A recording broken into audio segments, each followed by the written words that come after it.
हाँ तो मेरे प्यारे दोस्तों, चलिए आज मैं आप लोगों को पलायन वेग के बारे में बतलाऊंगा। तो जैसे आपने सुना है किसी का पलायन हो गया, ठीक है।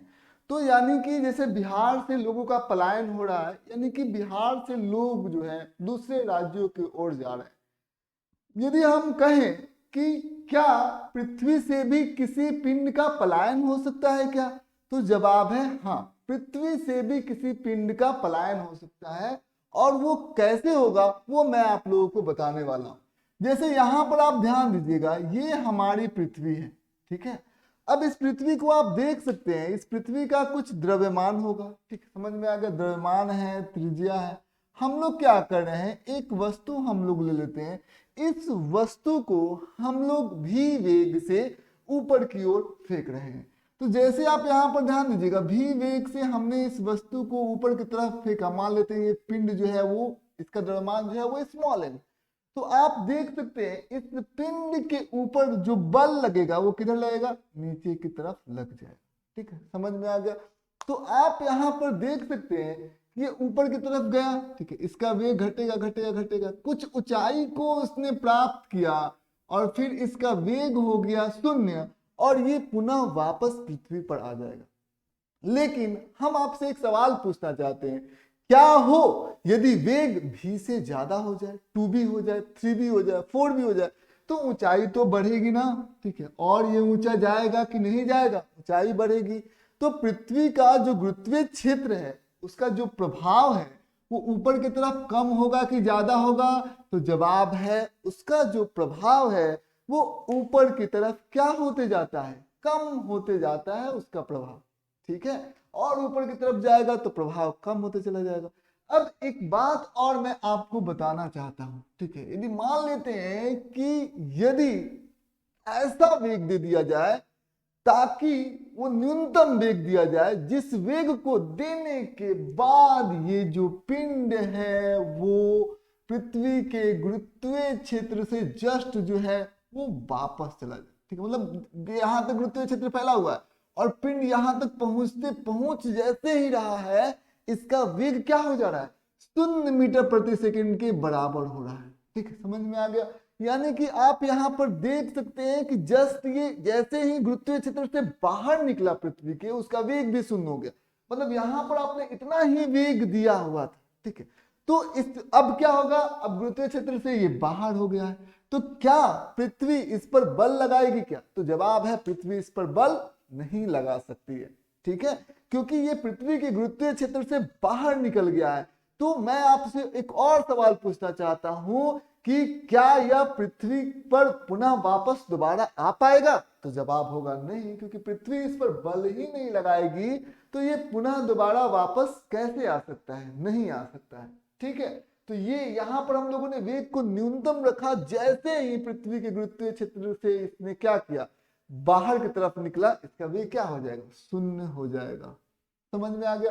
चलिए आइए हम लोग आगे की तरफ मूव करते हैं, ठीक है। तो सबसे पहले हम लोग इसके परिभाषा को देखते हैं। पलायन वेग, पलायन वेग वह न्यूनतम वेग है जिस वेग से यदि किसी वस्तु को पृथ्वी के सतह से ऊपर की ओर फेंका जाए तो वो वस्तु पुनः दोबारा पृथ्वी पर वापस नहीं आएगी, ठीक है। तो यहां पर क्या लिखेंगे, लिखेंगे वह न्यूनतम वेग, वह न्यूनतम वेग, न्यूनतम, ठीक है, वह न्यूनतम वेग, ठीक है, वह न्यूनतम वेग, वेग जिस वेग से, वह न्यूनतम वेग जिस वेग से, वेग से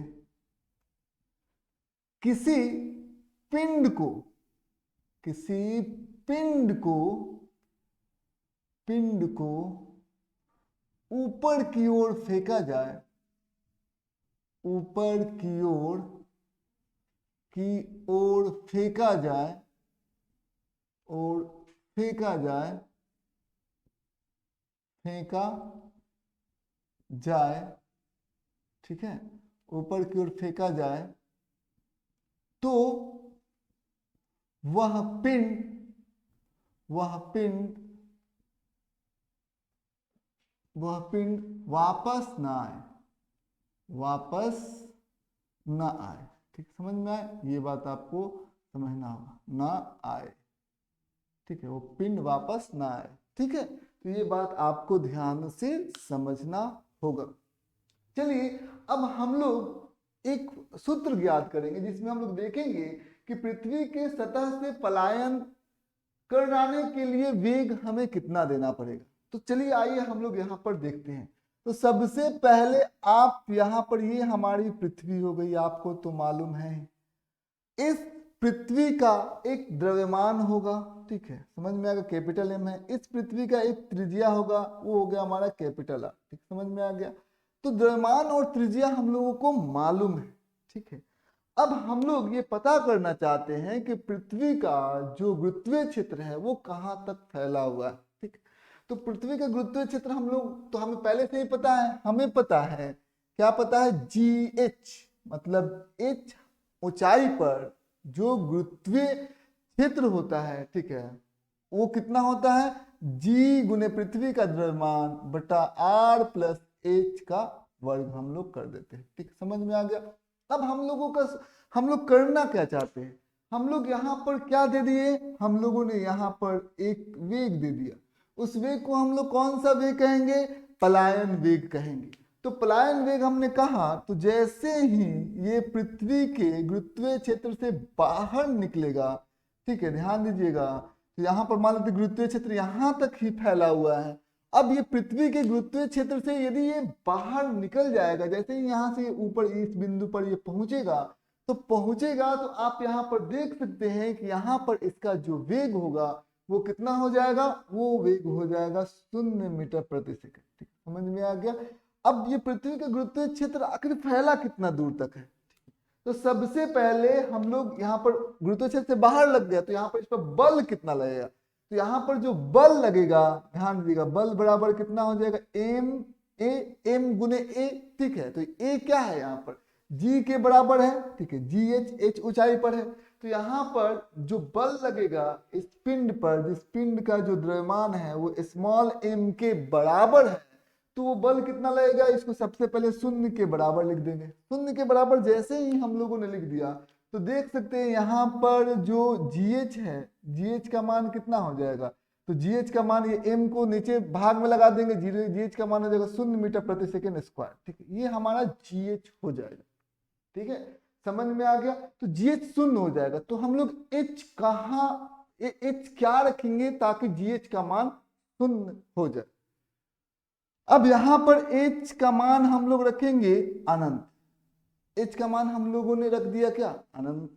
ठीक है, तो H का मान यदि हम लोगों ने अनंत रख दिया, तो यहां पर आप देखेंगे कि जो हमारा डिनोमिनेटर है वो अनंत हो गया। ठीक है, समझ में आ गया। तो आप देख सकते हैं कि GH का मान कितना हो जाएगा, ये अनंत हो जाएगा, तो GH का मान कितना हो जाएगा, 0 मीटर प्रति सेकेंड स्क्वायर। ठीक है, यानी कि जो पृथ्वी का गुरुत्वीय क्षेत्र है वो अनंत तक फैला हुआ है। ठीक है, क्योंकि जो यहाँ पर अनंत आएगा तभी GH का मान 0 होगा, तो अनंत तक फैला हुआ है। हम लोग मान लेते हैं कि केंद्र से कहाँ तक गुरुत्वीय क्षेत्र फैला हुआ, अनंत तक। ठीक है, और वस्तु को अनंत से भी दूर आपको लेके जाना है। ठीक, समझ में आ गया, ये बात आपको ध्यान से समझना होगा। चलिए आइए अब हम लोग इस सूत्र को सॉल्व करते हैं। ठीक है, सबसे पहले यहां पर हम लोग लिखेंगे, क्या लिखेंगे, पिंड का पलायन वेग v है। पिंड का पलायन वेग कितना है, पिंड का पलायन वेग, पलायन वेग, वेग ve है। ठीक है, ये बात आपको ध्यान से समझना होगा। पृथ्वी की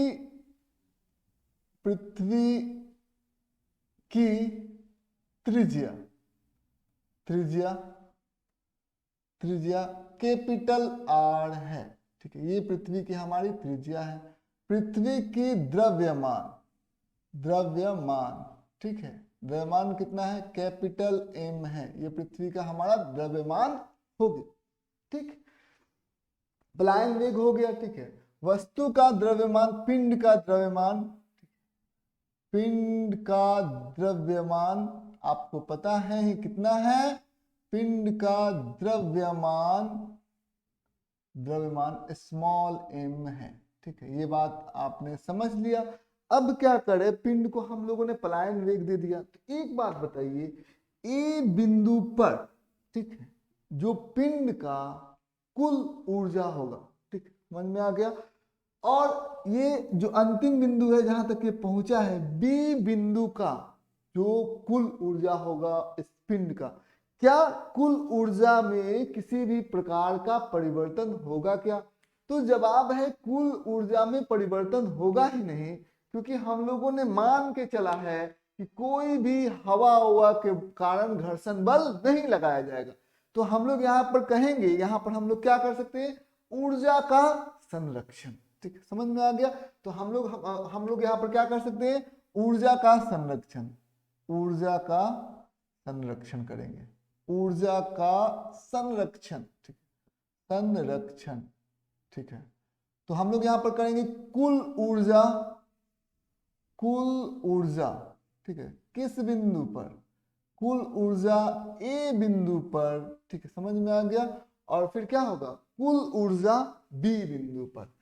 तो यहां पर आपको ध्यान से समझना होगा, कुल ऊर्जा बी बिंदु पर, ठीक, ये बात आपको ध्यान से समझना होगा। जो ए बिंदु पर कुल ऊर्जा होगा वही बी बिंदु पर कुल ऊर्जा होगा। तो सबसे पहले ए बिंदु पर कुल ऊर्जा कैसे हम लोग निकालेंगे, तो कुल ऊर्जा ए बिंदु पर, ठीक है, इसको ध्यान से समझिए, कैसे हम लोगों का निकलेगा, कुल ऊर्जा किस बिंदु पर, ए बिंदु पर। ठीक है, तो सबसे पहले हम लोग देखेंगे ए बिंदु पर गतिज ऊर्जा कितना है।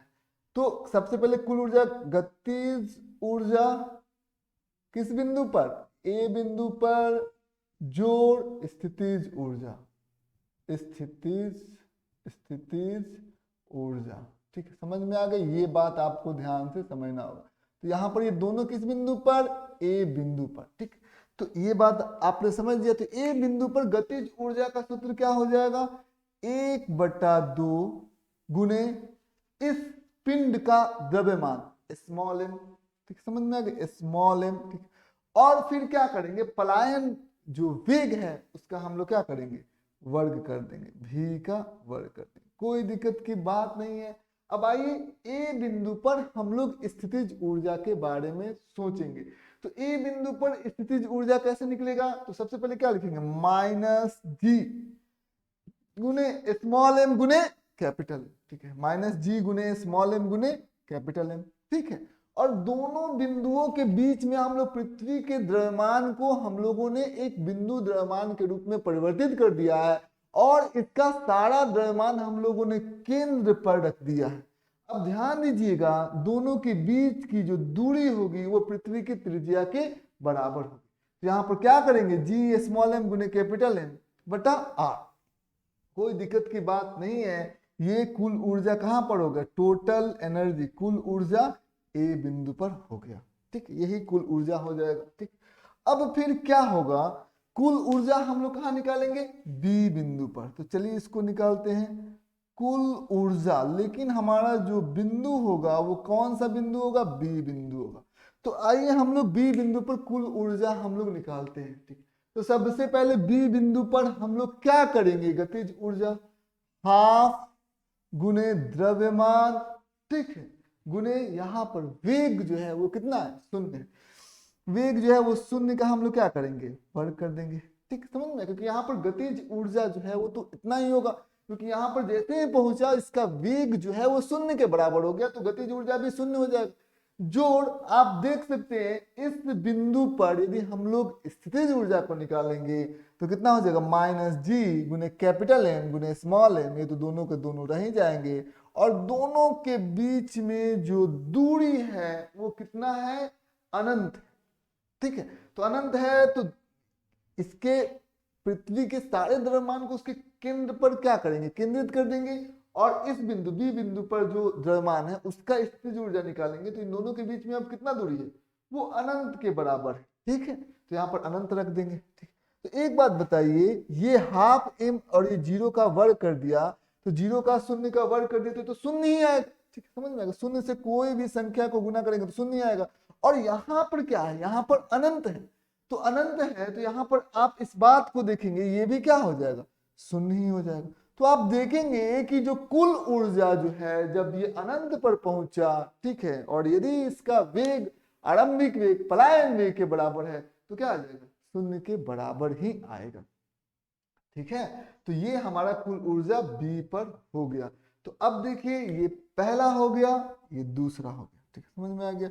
अब दोनों को हम लोग इक्वेट कर देते हैं।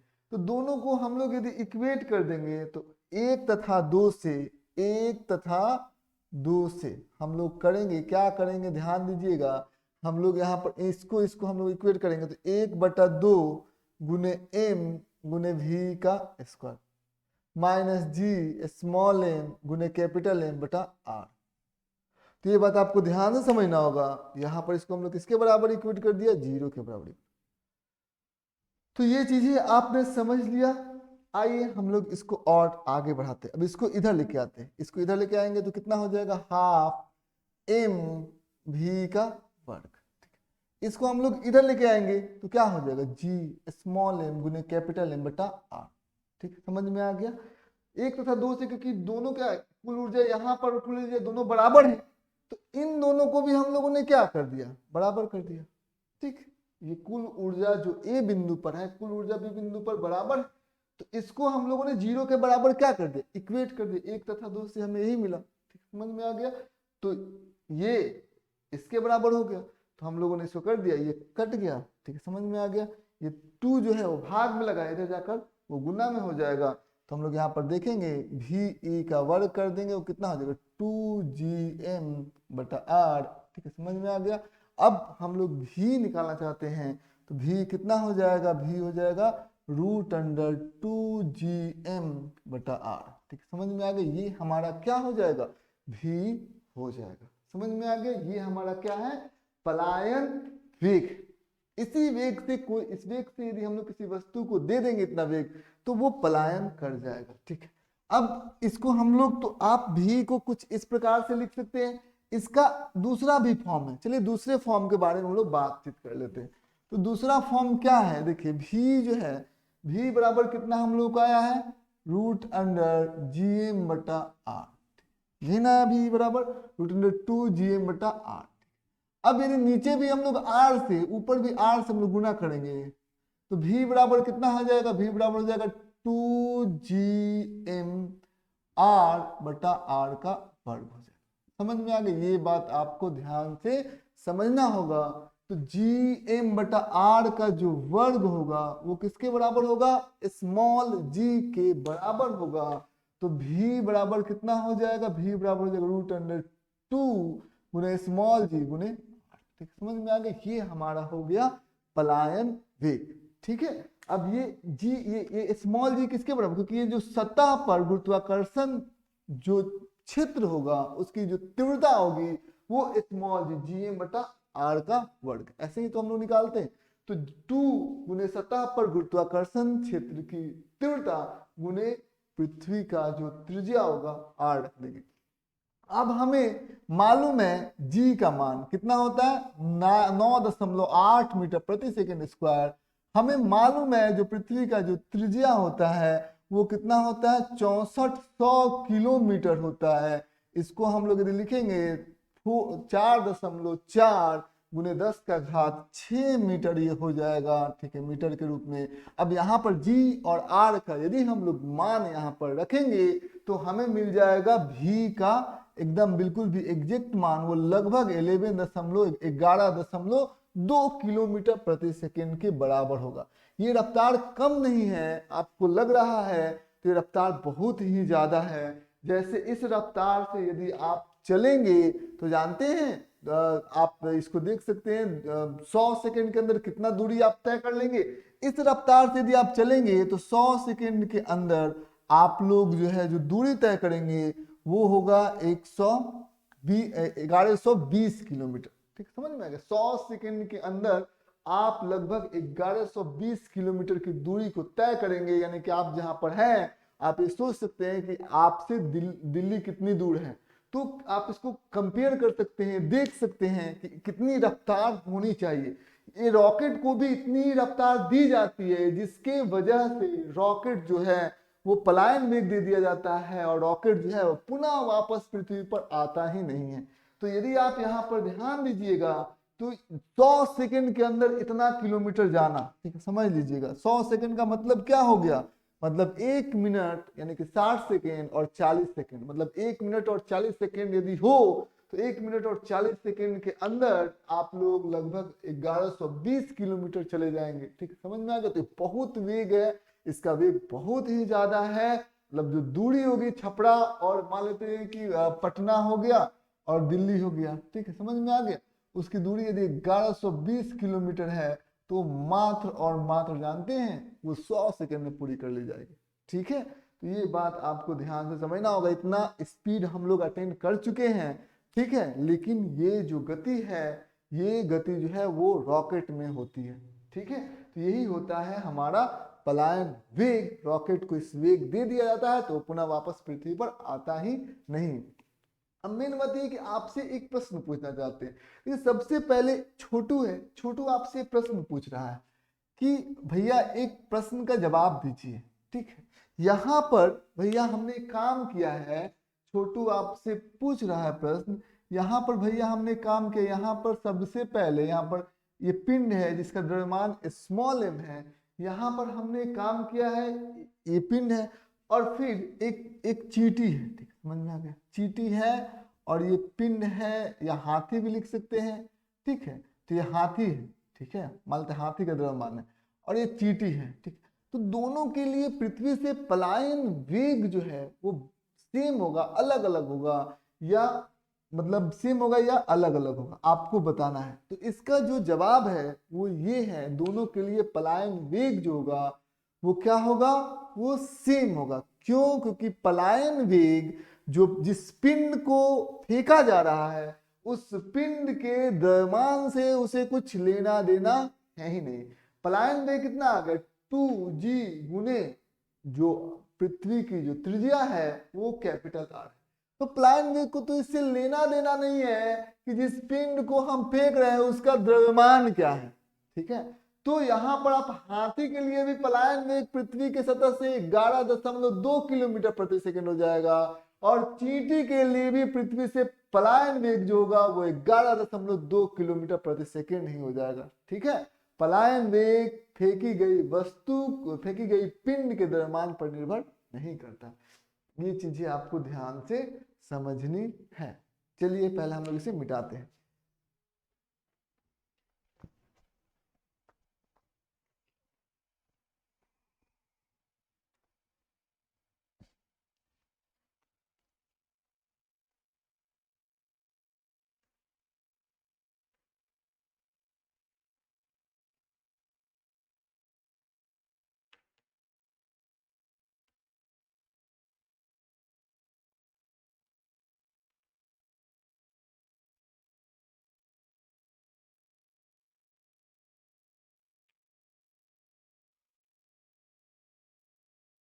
चलिए आइए अब हम लोग दूसरा जो है इसी में पढ़ते हैं। सबसे पहले दूसरा है, क्या हो यदि h पृथ्वी तल से h ऊंचाई पर यदि कोई पिंड हो और वहां से हम लोग क्या करते, किसी वस्तु को फेंकते। जैसे ये हमारी पृथ्वी हो गई, इसका द्रव्यमान कैपिटल M हो गया, इसका जो त्रिज्या हो गया कैपिटल R के बराबर हो गया। ठीक, समझ में आ गया।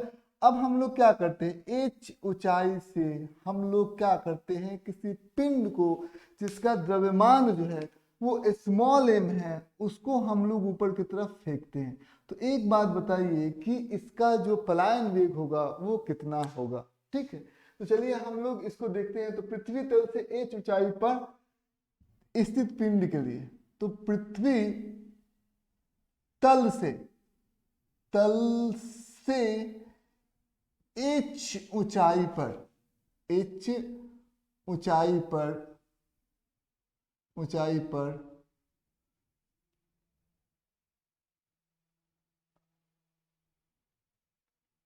पिंड का पलायन वेग, पलायन वेग तो ये चीजें आपको ध्यान से समझना होगा। ठीक, तो चलिए हम लोग आगे की तरफ बढ़ते हैं। तो अब की बार पिंड क्या है, h ऊंचाई पर है। ठीक है, अब देखिए ये सब के सब क्या है, ये गुरुत्वीय क्षेत्र है, ध्यान देने योग्य बातें हैं।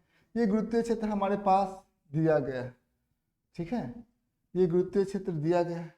अब यहाँ पर एक बात आप देख सकते हैं, जैसे यहाँ से h ऊंचाई से हमने इसको फेंका, अब इसे तो आप भी बना सकते हैं। देखा जाए तो क्या करेंगे, ये इसको मान लेंगे बिंदु A, ठीक है, आरंभिक बिंदु, और इसको मान लेंगे हम लोग बिंदु B, जो एकदम गुरुत्वीय क्षेत्र से जस्ट ऊपर है।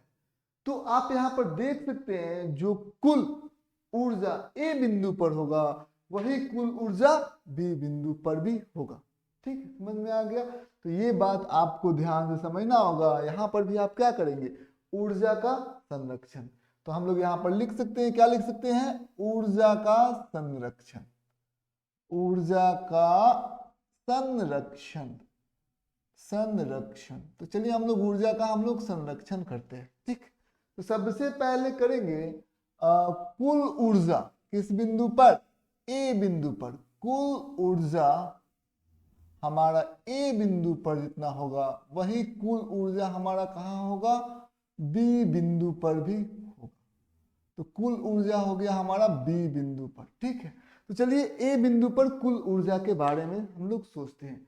तो ए बिंदु पर सबसे पहले क्या है, गतिज ऊर्जा। ठीक, समझ में आ गया। तो सबसे पहले हम लोग यहाँ पर कुल ऊर्जा ए बिंदु पर यदि हम लोग इसको कैलकुलेट करेंगे, ठीक है, ए बिंदु पर, ठीक है, समझ में आ गया। तो ए बिंदु पर क्या हो जाएगा, हमारा गतिज ऊर्जा होगा प्लस स्थितिज ऊर्जा हो जाएगा। गतिज ऊर्जा,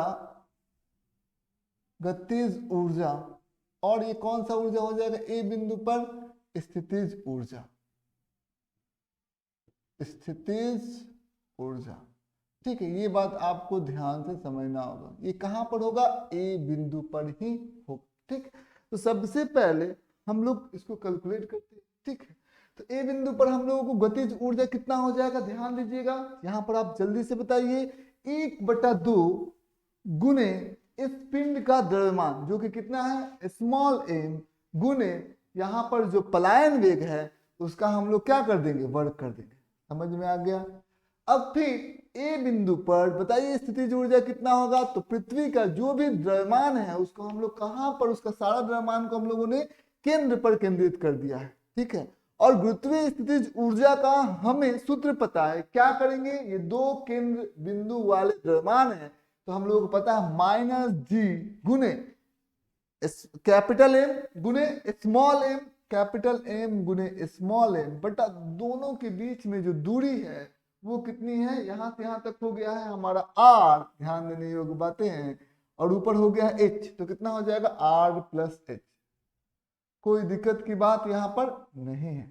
ठीक है, अब आइए हम लोग आगे की तरफ बढ़ते हैं। ठीक, तो ये हमारी क्या हो जाएगी, कुल ऊर्जा ए बिंदु पर। आइए हम लोग बात करते हैं कुल ऊर्जा, ठीक है, किस बिंदु पर, बी बिंदु पर। ठीक है, कुल ऊर्जा बी बिंदु पर हम लोग निकालेंगे। तो बी बिंदु पर आप यहाँ पर देख सकते हैं कि जैसे ही ये गुरुत्वीय क्षेत्र से बाहर निकला तो इसका वेग कितना हो जाएगा, 0 मीटर पर सेकेंड।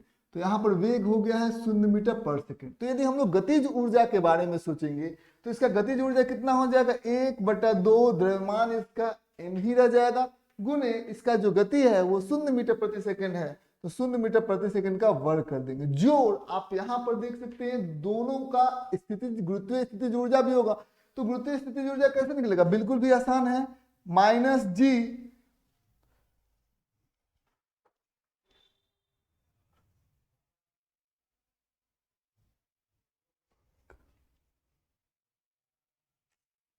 तो यहां पर क्या हो जाएगा, दोनों का गुरुत्वीय स्थितिज ऊर्जा कितना हो जाएगा, माइनस जी गुने क्या हो जाएगा स्मॉल एम।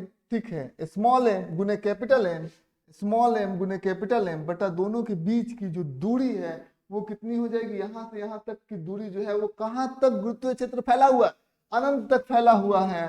तो हम लोग यहाँ से इन दोनों बिंदुओं के बीच की जो दूरी है वो कितना ले लेंगे, हम लोग अनंत ले लेंगे। ठीक है, समझ में आ गया। तो चलिए यहाँ पर ध्यान देंगे तो गतिज ऊर्जा कितना हो गया, 0 हो गया, और फिर स्थितिज ऊर्जा भी कितना हो गया, वो शून्य के बराबर ही हो गया। ठीक है, समझ में आ गया।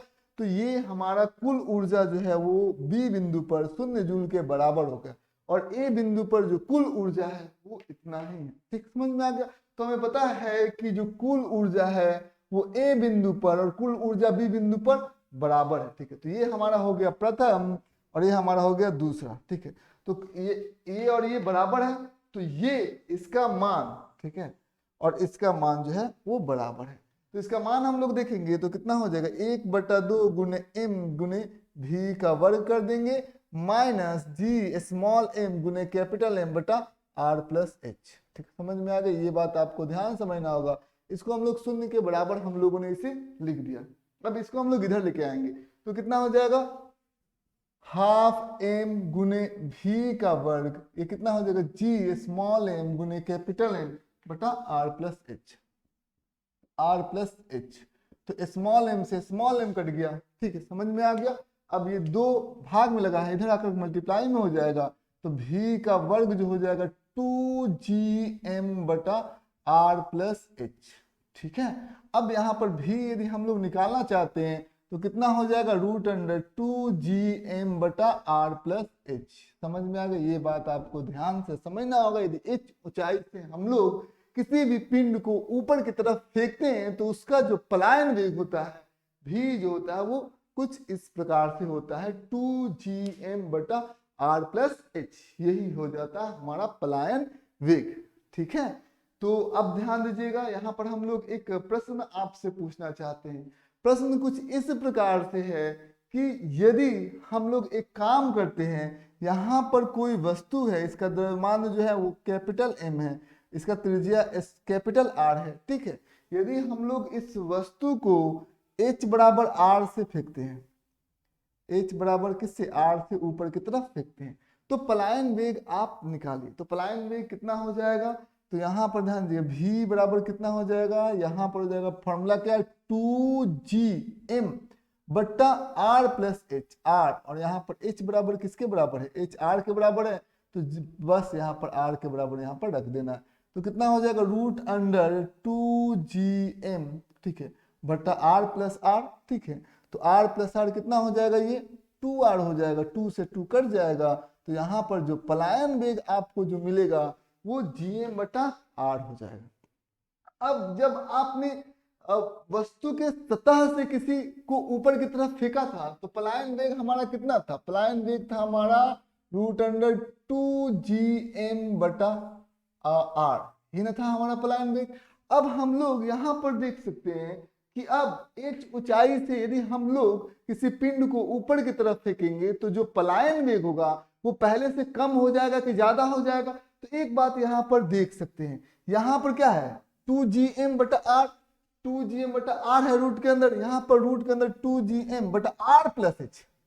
ठीक है, r प्लस h है, यानी कि इस बात को आप समझ सकते हैं कि जो h है, ठीक है, h की वजह से इसका जो डिनोमिनेटर है ये बड़ा हो जाएगा। तो ये बड़ा हो जाएगा तो पहले से भी क्या हो जाएगी, कम हो जाएगी। यानी कि ऊंचाई, जितने ऊंचाई से आप किसी भी पिंड को ऊपर की तरफ फेंकेंगे तो उसका जो पलायन वेग है h बड़ा होगा तो पलायन वेग छोटा हो जाएगा। ठीक, समझ में आ गया।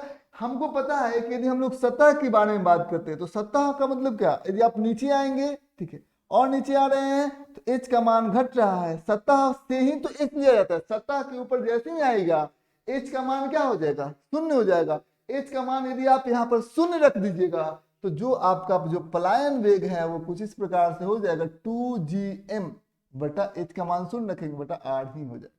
ठीक है, इसके बराबर ही हो जाएगा। ठीक, उम्मीद करते हैं आज का क्लास इंफॉर्मेटिव रहा होगा। आज बस इतना है।